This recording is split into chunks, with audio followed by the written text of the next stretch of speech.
A continuación, Niñez, Salud y Sociedad. Clasificación A. Apto para todo público.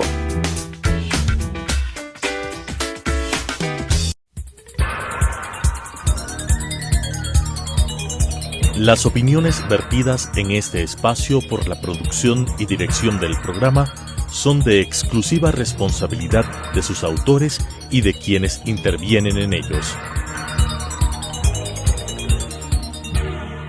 Telesucesos Canal 29 UHF presenta Niñez, Salud y Sociedad, un programa que trata sobre los cuidados iniciales, el crecimiento y el desarrollo de los niños.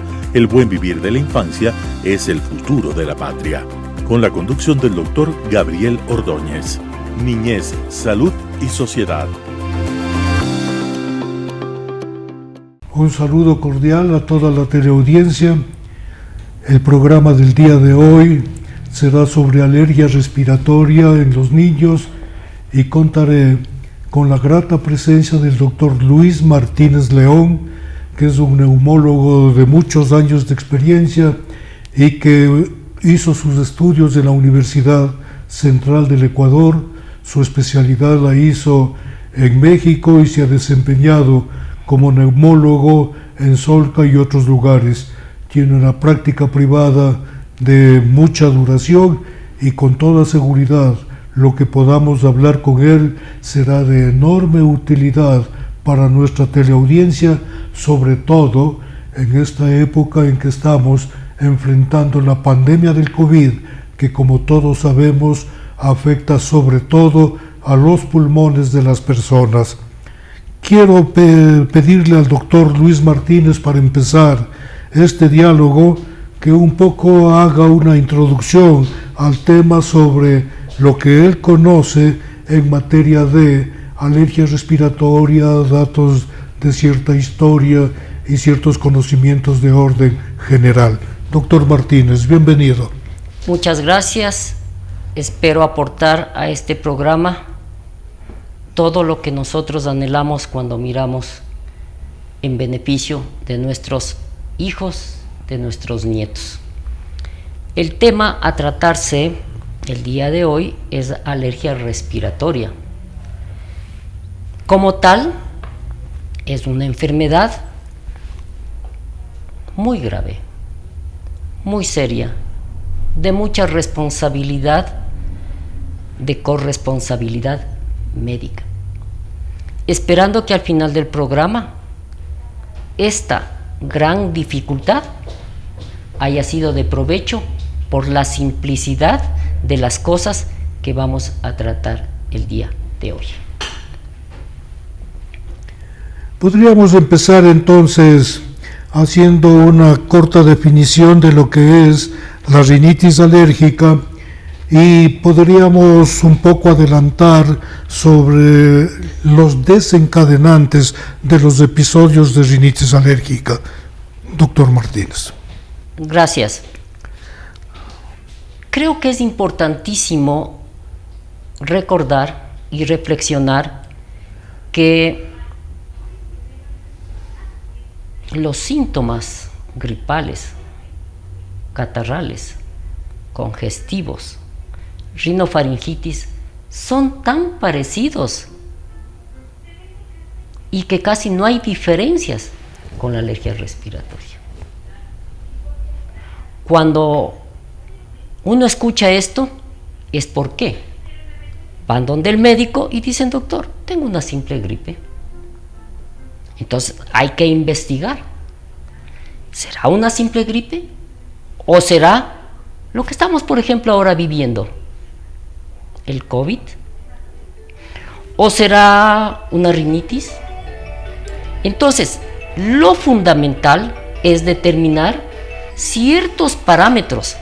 Si es que compete a la rinitis alérgica, hay una cantidad de lo que nosotros llamamos alergenos, es decir, aquellos elementos que le causan, que le condicionan la sintomatología típica de la rinitis. ¿Qué es la rinitis?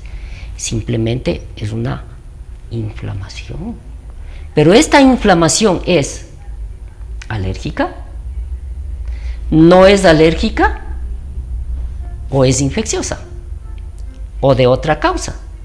Entonces, nosotros bajo la sintomatología clínica tenemos que llegar a un diagnóstico que generalmente con la sintomatología llegamos sin necesidad de exámenes. Es decir, seguimos evaluando y valorando la semiología respiratoria específica.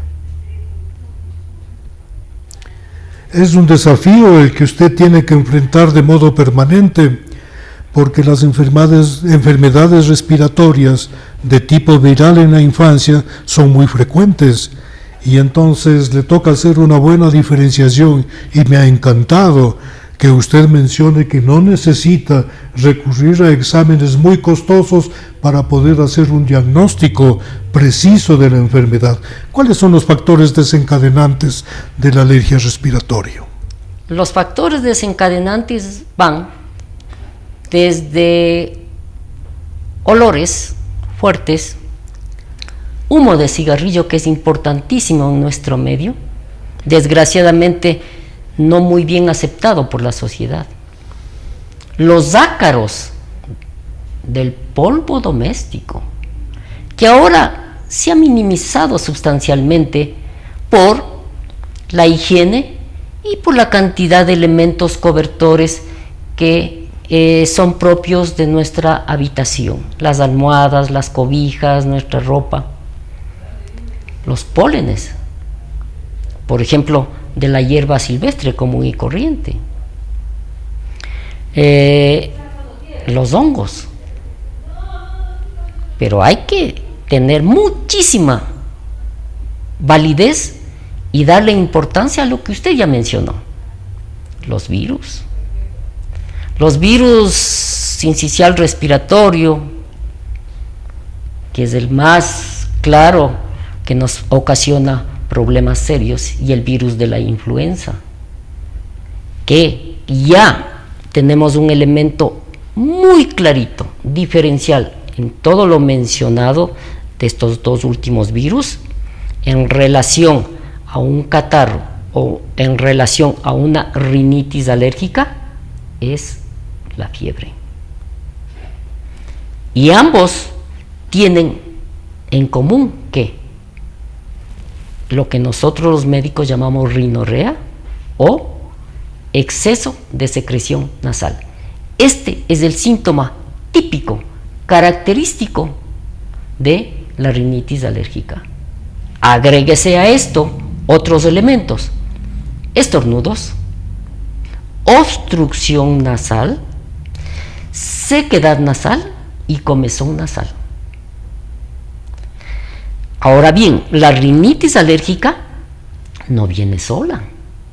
La rinitis alérgica viene acompañado de otras situaciones que nosotros los médicos llamamos comorbilidades o enfermedades. Por ejemplo, la rinitis se asocia mucho a las adenoides, al crecimiento de las adenoides, a las conjuntivitis.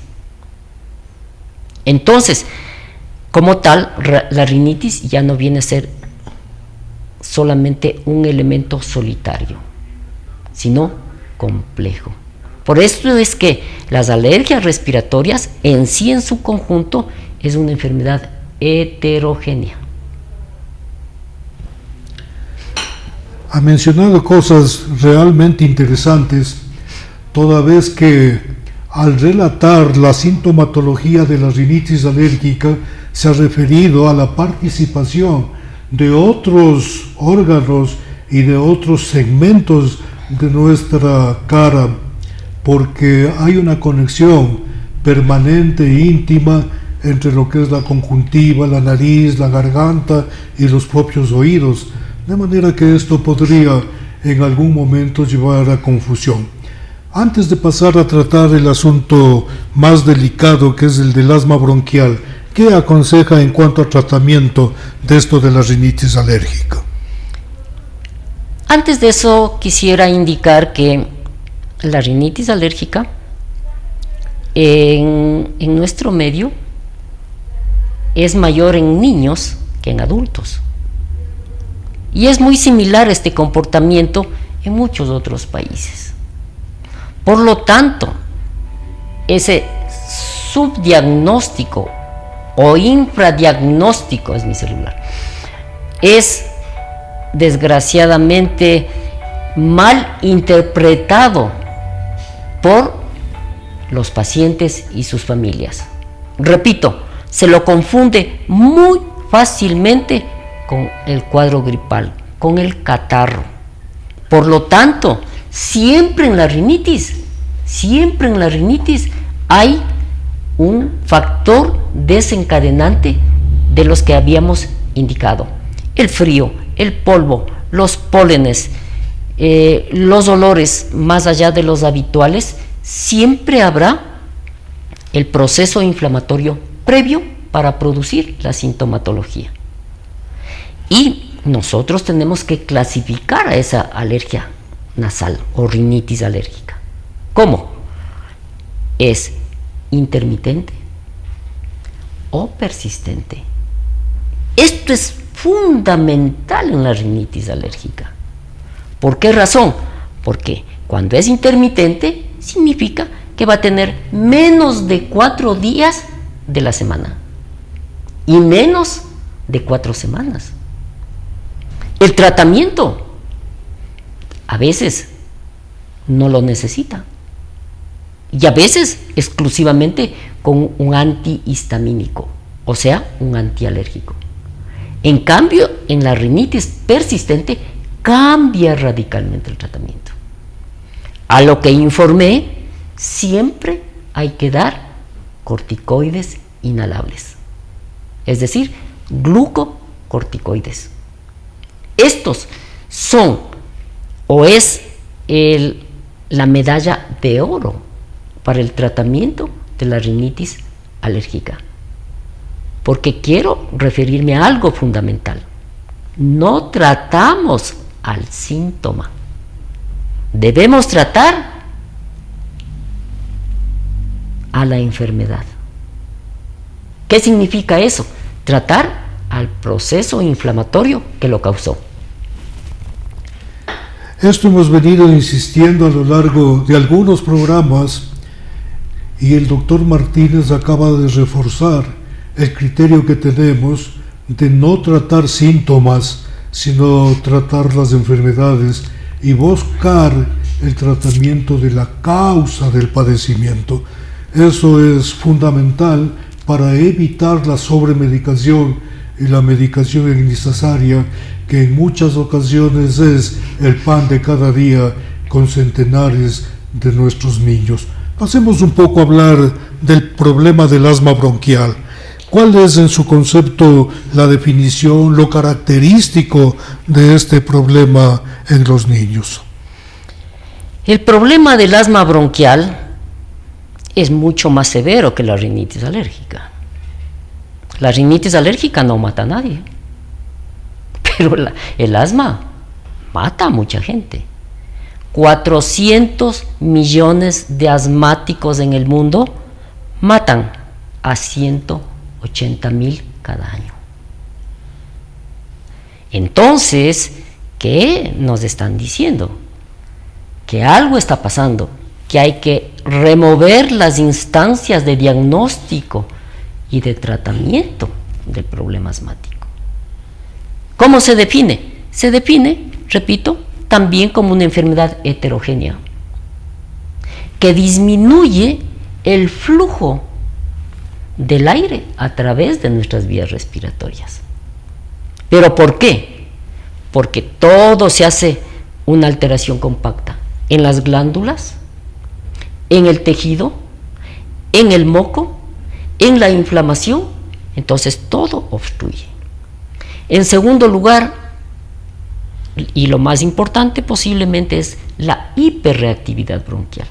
Es decir, ante ciertos estimulantes, el organismo enfermo, obviamente, responde a esos estímulos de una forma sintomatológica. Y aquí, si me permite, quiero referirme a algo también fundamental para nuestros amigos oyentes. En la rinitis decía que la secreción nasal, el moco, es el síntoma específico. Acá en el asma, un solo síntoma, que casi da el 80% del diagnóstico, sin exámenes de laboratorio, sin tomografías y sin lo fundamental que vamos a hablar de pronto un ratito, la espirometría. ¿Saben cuál es? Muy simple, muy fácil. Lo que muchos pacientes llegan a nuestras visitas médicas, la tos. La tos es un mecanismo de defensa. La tos no hay que tratarle con antitusígenos en el asma. La tos, de acuerdo al tiempo que se tiene, es fundamental para diagnosticar enfermedades. Increíble, pero cierto. Se habla de tos aguda cuando se tiene menos de 3 semanas de duración. Entonces ahí viene la gripe, el catarro, etc. La subaguda cuando es de 3 a 8 semanas. ¿Qué viene ahí? Lo mismo de antes, pero más un proceso infeccioso. O sea, es más grave. ¿Y cuál es la tos crónica? Más de 8 semanas. En el mundo infantil pediátrico, esto es no 3 semanas, sino 2. Entonces, bajo ese concepto, la tos crónica, esa es la que nos va a permitir determinar que ese paciente tentativamente es alérgico. Los otros no. ¿Por qué? Porque van a desaparecer espontáneamente o con el tratamiento adecuado, con el diagnóstico adecuado. Lo ha expresado con enorme claridad. La tos es un mecanismo de defensa y no siempre debe ser tratada con antitusígenos, es decir, con medicamentos que van a cortar, a suspender la tos.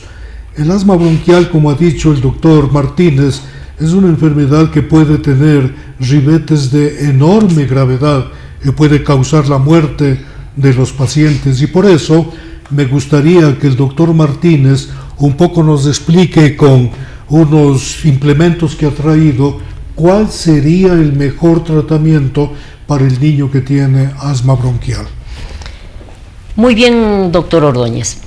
Si me permite, poquísimos segundos para decirles 2 cosas fundamentales en relación al diagnóstico antes del tratamiento. La utilización de este aparato que es el mismo. Esto se llama peak flujo o flujo expiratorio máximo, en donde lo único que hacemos es con este aparatito soplar y nos va a dar un determinado número que está en coordinación a algo básico, que es algo básico que le decía, es al hacer una expiración forzada nos va a marcar el volumen litros por minuto. Este va a ser el dato específico basal. Si es que hacemos durante el día 3 ejercicios cada 8 horas, tenemos un número específico. Si es que de este número baja un 20%, todavía sigue siendo normal. Pero si baja hasta un 50%, algo está sucediendo. Y si baja menos del 50%, ese paciente se considera asmático.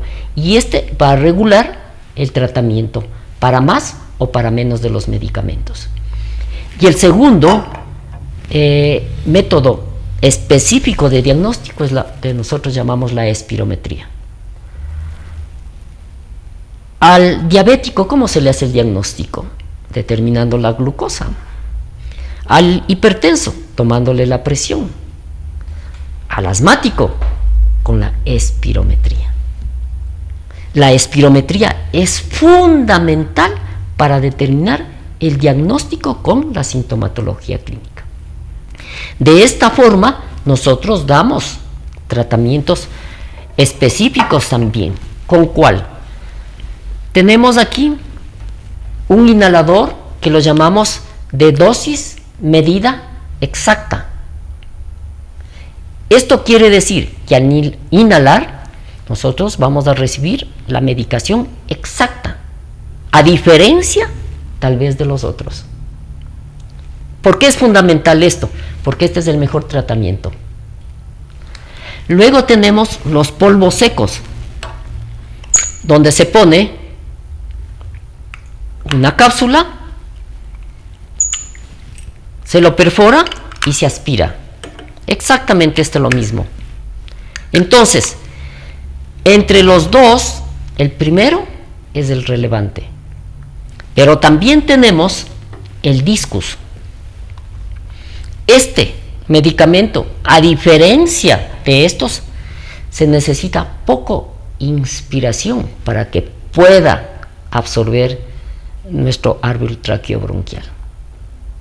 Es mucho más fácil hacer con este que con estos, por el esfuerzo.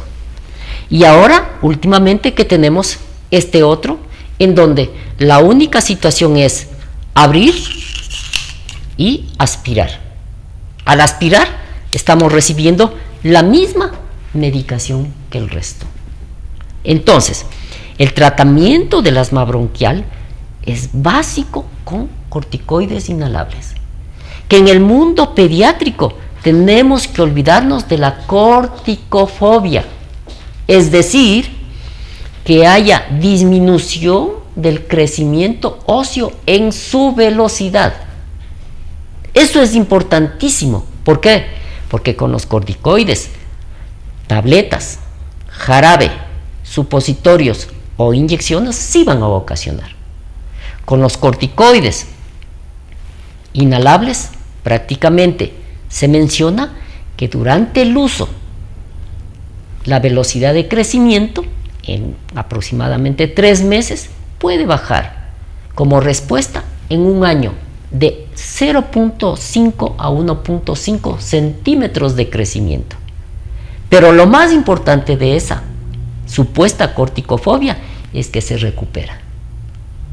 Entonces, no hay que tenerle miedo a los corticoides porque es el único tratamiento antiinflamatorio sistémico, porque el asma es una enfermedad sistémica, no es una enfermedad localizada. Entonces, los tratamientos de estos son básicos. Y no lo que muchas veces y comúnmente vemos. Lo primerito que se hace es oxígeno, antibióticos, entre otros. Cuando lo fundamental es tratar el problema alérgico, el problema inflamatorio que lo produjo. Que quede esto perfectamente claro. El diagnóstico es uno, el tratamiento tiene que ser correctivo en relación a ello.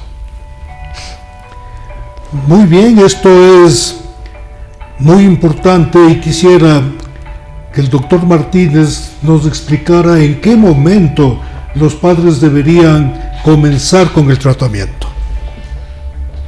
Nunca tiene que ser retardado. Desde el inicio tiene que ser perfectamente evaluado para saber lo que dije. ¿Es un catarro? ¿Es solo una rinitis? ¿Es una sinusitis? ¿O realmente sí es un problema asmático? El inicio del tratamiento es fundamental, pero además mantener el tiempo adecuado. No se debe tratar una semana, mínimo debe tratarse un mes para saber si es que el tratamiento se sube o se baja de acuerdo también a una clasificación que tenemos. Bueno, una vez que hemos escuchado algo sobre estos problemas alérgicos, creo que yo debo concluir haciendo alguna recomendación frente a la vacunación con el COVID. Hay muchas personas que tienen temor de vacunarse porque tienen alergia y en realidad este tipo de alergias no contraindica la vacunación. El niño, el joven, debería ser vacunado con toda la oportunidad del caso para evitar las enfermedades graves e incluso la muerte. Yo creo que va a ser necesario que tengamos una nueva conversación con el doctor Martínez para profundizar sobre estos aspectos y lo haremos en una próxima oportunidad. Gracias y buenas tardes. Las opiniones vertidas en este espacio por la producción y dirección del programa son de exclusiva responsabilidad de sus autores y de quienes intervienen en ellos. Telesucesos Canal 29 UHF presentó Niñez, Salud y Sociedad, un programa que trata sobre los cuidados iniciales, el crecimiento y el desarrollo de los niños. El buen vivir de la infancia es el futuro de la patria. Con la conducción del doctor Gabriel Ordóñez. Niñez, Salud y Sociedad.